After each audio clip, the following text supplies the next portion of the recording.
Yo, setelah kemarin kita membahas mengenai kekacauan yang berada di seluruh dunia dan Sung Jinwoo yang masih merasa ragu tentang kekuatannya sendiri, sekarang mari kita lanjutkan ke episode berikutnya. Adegan kemudian berpindah ke Kanada. Seorang hunter berperingkat S bernama Jay Mills terlihat tengah berbicara dengan seorang agen. Ia berkata, "Hubungi hunter Sung Jinwoo, katakan padanya aku ingin melawan para monster yang muncul dari dalam gate." Namun agen tersebut menolak dengan tegas. Tidak bisa, sesuai perintah langsung dari hunter Sung Jinwoo. Semua orang, bahkan para hunter terkuat sekalipun, harus menjauh sejauh mungkin dari lokasi gate. Jaimil berkata, "Aku bukan hunter penakut seperti mereka. Aku takkan tinggal diam saat dunia berada di ambang kehancuran." Sementara itu, di Korea, Woo Jin-chul memperlihatkan rekaman pernyataan Jay Mills kepada Sung Jinwoo. Lalu ia berkata, "Sepertinya berbagai negara justru menyiapkan hunter terkuat mereka. Apa pendapatmu tentang hal ini, Hunter Sung?" Sung Jinwoo menjawab, "Pertama-tama aku akan pergi ke China."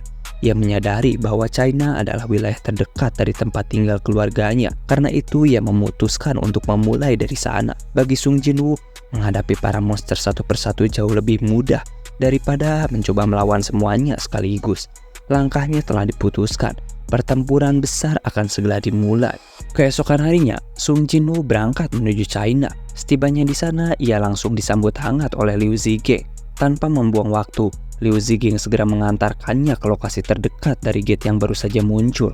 Liu Zhigeng berkata, 1.000 hunter elit dari China sudah bersiap untuk membantumu, Hunter Sung. Dan bukan hanya jumlah mereka yang besar, masing-masing dari mereka juga memiliki kemampuan luar biasa. Namun sebelum sempat berbicara lebih jauh, gate raksasa di hadapan mereka mulai bergetar hebat, menandakan bahwa gate tersebut akan segera terbuka. Liu Zhigeng segera memerintahkan pasukannya untuk bersiap siaga. Namun, di saat yang sama, Sung Jinwoo justru melangkah maju dan berkata, "Bangkitlah." Dari bayangan di bawah kakinya, muncul pasukan bayangan miliknya. Mereka berdiri berbaris dengan aura yang begitu kuat, bahkan lebih menakutkan daripada pasukan elit milik China sendiri. Liu Zhigeng yang menyaksikan pemandangan itu hanya bisa terdiam. Ia teringat, pasukan raksasa ini dulunya adalah pasukan yang pernah muncul dari gates besar di Korea. Kini semuanya telah menjadi bagian dari kekuatan bayangan milik Sung Jinwoo. Kekuatan yang ia rasakan dari pasukan itu begitu besar, jauh melampaui apapun yang bisa ia bayangkan. Di tengah barisan itu, Beru melangkah maju mendekati Liu Zhigeng dan berkata, "Minggirlah, sisi kiri adalah tempatku."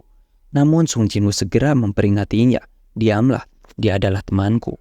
Beru pun segera kembali mundur ke barisan. Sementara itu, Liu Zhigeng hanya bisa menghela napas, menyadari bahwa kekuatan di hadapannya bukan lagi sesuatu yang bisa diukur dengan akal manusia. Liu Zhigeng sempat terkejut saat menyadari bahwa pasukan bayangan milik Sung Jinwoo ternyata mampu berbicara dalam bahasa manusia. Namun sebelum rasa herannya sempat hilang, gate di hadapan mereka tiba-tiba bergetar hebat, yang menandakan bahwa gerbang itu benar-benar akan terbuka. Sung Jinwoo kemudian berkata, "Sepertinya waktunya sudah tiba." Namun, dari sisi kanannya, Belian melangkah maju dengan ekspresi ragu. "Tuanku, ini aneh. Aku tidak merasakan apapun. Tidak ada kehadiran musuh di balik gerbang ini." Sung Jinwoo terkejut mendengar ucapan itu. Itu tidak mungkin. Bagaimana dengan para shadow yang tersebar di seluruh penjuru gate lain? Apakah mereka juga tidak merasakan apapun? Belian mencoba merasakan mereka dan menjawab, mereka juga tidak merasakan tanda-tanda kemunculan musuh. Semuanya hening. Keduanya terdiam. Suasana di sekitar gate mendadak terasa aneh, terlalu tenang untuk sesuatu yang seharusnya membawa bencana besar. Saat itu, Sung Jinwoo mulai merasa panik. Semuanya berjalan jauh dari perkiraannya. Ia semula yakin bahwa para monark akan menyebarkan pasukan mereka ke berbagai gate di seluruh dunia. Namun kenyataannya, semua gate yang muncul kosong. Tak ada pasukan, tak ada tanda kehidupan. Gate-gate itu hanyalah tipuan. Dan yang lebih mengejutkannya lagi, gate paling jauh dari posisinya yang berada di Kanada tiba-tiba berubah warna menjadi merah menyala. Aura mengerikan mulai keluar dari dalamnya. Jay Mills, hunter peringkat S yang berada di Kanada, berdiri di barisan paling depan bersama para hunter elit dan rakyatnya. Dengan penuh keyakinan, ia berkata, "Selama ini semua orang terlalu bergantung pada hunter Sung Jinwoo. Lihatlah rakyatku. Tak ada satupun dari mereka yang gentar menghadapi monster yang akan keluar dari gerbang ini. Kami tak akan menyerah dan kami tak akan bergantung pada siapapun. kami percaya pada kekuatan kami sendiri. Sesaat kemudian, gate raksasa itu terbuka perlahan, namun tak ada apapun yang keluar. Suara-suara kebingungan mulai terdengar di antara mereka. Apa maksudnya ini? Apakah Hunter Sung Jinwoo berbohong kepada kita? Dia bilang monster mengerikan akan muncul, tapi lihatlah, tak ada apapun di dalamnya. Beberapa bahkan mulai marah. Mereka menertawakan peringatan Sung Jinwoo dan merasa telah ditipu. Namun, tak lama sesaat itu, sesuatu perlahan melangkah keluar dari dalam gate tersebut. Sesuatu tersebut bukanlah sebuah pasukan, melainkan seseorang yang memancarkan aura luar biasa kuat dan menakutkan. Para hunter menatapnya dengan heran. Apa-apaan ini? Hanya satu makhluk saja. Katanya ribuan. Kalau cuma satu, di mana letak bahayanya? Begitu sosok itu keluar sepenuhnya, sosok itu memandang sekelilingnya, lalu berjalan perlahan ke arah Jay. Ia bertanya, apakah kau rajanya di sini? Sosok tersebut adalah Antares, raja dari para naga, salah satu monark terkuat di antara semuanya. Dan sejak saat itu, bencana yang sesungguhnya pun dimulai. Jay berpikir keras, dia tahu Antares adalah manusia, atau mungkin lebih tepatnya, manusia setengah beast. Namun di dalam hatinya, muncul keyakinan aneh bahwa inilah panggungnya. Saat dimana ia bisa menunjukkan pada dunia siapa dirinya sebenarnya. Di dalam hatinya, Jay berkata, ini akan seperti yang dilakukan Hunter Sung Jinwoo sebelumnya. Makhluk itu akan bertanya siapa rajanya. Dan ketika aku menjawab bahwa akulah rajanya, dia akan tunduk padaku. Sama seperti bagaimana para monster tunduk pada Hunter Sung Jinwoo sebelumnya. Ini kesempatanku. Sung Jinwoo telah membohongi kita semua. Dengan penuh percaya diri, Jay menjawab, ya, akulah rajanya. Namun sebelum Jay sempat mengatakan lebih jauh, Antares hanya menatapnya. Antares menyadari sesuatu. Ia tidak merasakan sedikit pun kekuatan sang raja dari ribuan manusia yang berdiri di hadapannya. Tak ada keberadaan kekuatan yang pernah ada di masa lalu. Sementara itu, di sisi lain, tepatnya di China, Sung Jinwoo sedang memantau situasi. Ia merasa ada yang janggal, lalu meminta salah satu agen untuk segera menghubungi perwakilan dari berbagai negara. Namun, tak ada satupun yang menjawab. Satu persatu panggilan gagal tersambung, membuat firasat buruk mulai tumbuh di benaknya. Akhirnya, ia mencoba menghubungi seseorang yang pernah ia percaya, yaitu Adam White. Setelah beberapa detik, panggilan itu tersambung. Namun suara di mana Adam berada bukanlah suara tenang seperti biasanya. Yang terdengar kerusuhan di sekitarnya.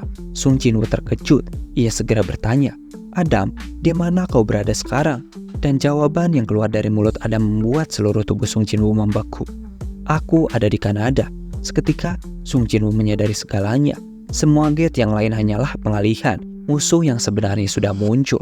Dalam percakapan itu, Adam White menjelaskan bahwa dirinya sedang berada di Kanada. Ia mengatakan bahwa beberapa negara telah mengirimkan pasukan untuk membantu menangani gate yang ada di sana. Menurutnya, tak ada hal aneh yang terjadi. Gate itu tampak tenang dan bahkan kosong. Sung Jinwoo yang mendengar laporan tersebut sempat merasa lega. Ia berpikir bahwa para monark tidak berada di lokasi yang sama dengan Adam.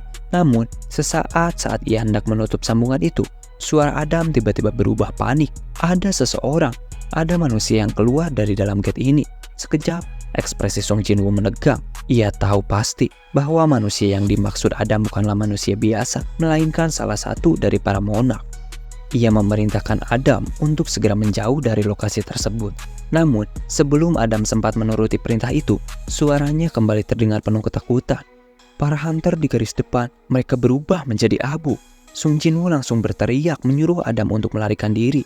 Ia bisa merasakan bahwa Adam telah membeku ketakutan. Menyadari situasi itu, Sung Jinwoo segera memanggil salah satu shadow orc miliknya dari bayangan Adam. Berusaha memindahkan Adam secepat mungkin dengan kemampuan teleportasinya. Namun, semuanya sudah terlambat. Antares, sang raja naga, telah menyadari keberadaan kekuatan bayangan itu. Dalam sekejap, ia berdiri tepat di depan Adam. Ia berkata, apakah kau pikir aku tidak bisa merasakan aura kecilmu? Adam hanya dapat menatapnya. Tubuhnya kaku tanpa daya. Rasa takut yang luar biasa menahan setiap gerakan. Sementara di hadapannya berdiri makhluk yang menjadi sumber teror sejati dari seluruh dunia. Antares kemudian membuka mulutnya lebar-lebar dan melepaskan semburan api yang sangat dahsyat. Serangan itu membuat Sung Jinwoo kehilangan Shadow Orc dan Adam White. Mendengar momen terakhir mereka, Sung Jinwoo terlihat begitu kesal. Ia berkata, seharusnya aku menyadari jika para shadowku semakin kuat, Musuh tidak mungkin menyebarkan pasukannya. Ini kesalahan yang fatal. Para monark benar-benar memiliki strategi yang tak terduga. Seorang agen yang menyadari bahwa para hunter di Kanada telah dikalahkan terlihat sangat terkejut. Liu Zhiging juga tampak khawatir melihat kondisi Sung Jinwoo yang pada saat itu terlihat sangat frustasi. Sung Jinwoo tahu bahwa jika ia bergerak sekarang ke Kanada, situasinya hanya akan semakin memburuk. Dalam keadaan itu, seluruh rencana Sung Jinwoo untuk menghadapi para monark benar-benar gagal total. Di sisi lain, Antares tampak sangat menikmati kekacauan yang terjadi. Ia terlihat puas mendengar teriakan manusia.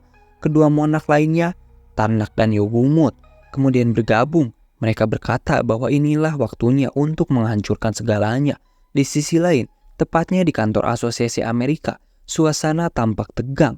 Mereka sedang menyaksikan berita menggemparkan tentang serangan pasukan naga yang baru saja muncul di Kanada. Ketua Asosiasi Hunter berkata, "Semuanya akan berakhir. Sekarang aku mengerti kenapa Sung Jinwoo memperingatkan kami waktu itu. Jika sudah begini, kita semuanya bisa menunggu sampai para monster itu tiba di negara masing-masing."